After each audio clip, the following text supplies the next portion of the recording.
prep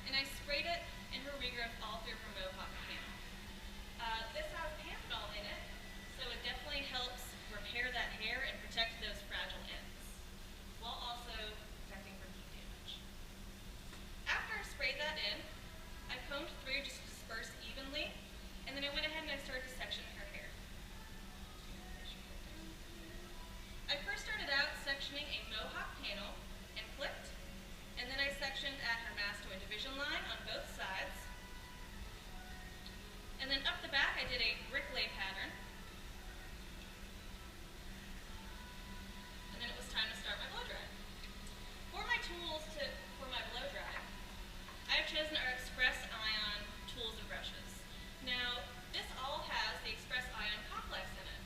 And what that is it is a blend of volcanic minerals that helps the hair dry from the inside out.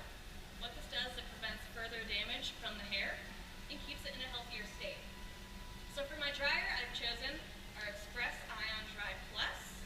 It has an ergonomic design in a curved handle for comfort. It also has a digital LCD display, which shows our 5 different speeds and 5 different heat temperatures that it has.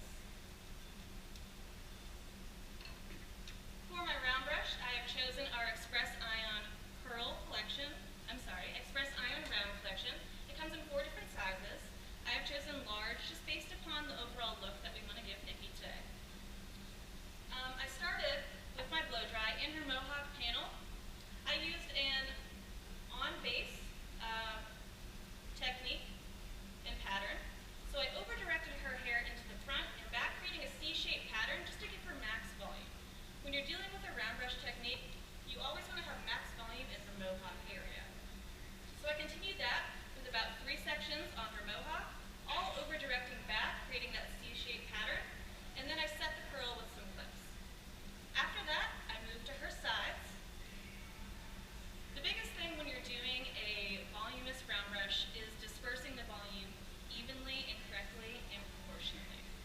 So you want to make sure that you're doing the correct base techniques when you're blow drying. My key is anything below parietal, you want to give minimum volume to. Otherwise, she's going to look like a bubble. Okay? So anything below parietal, you want to do off base, and then work onto your half base and then on base. So you're elevating more and more as you come up. So for this first section, I did an off base technique, and I blow dried roots through ends with minimum elevation. As I got to my next one around her parietal, I switched to a half base technique, where I lifted just a little bit so it could meet up evenly with my mohawk, which was maximum volume on base. I did the other side the exact same, and then I moved to my back. I have the brick lay pattern going on. So at the bottom, anything below parietal, I did an off-base technique, and I elevated more and more as I went up, blow drying roots through ends, lastly ending in her crown with that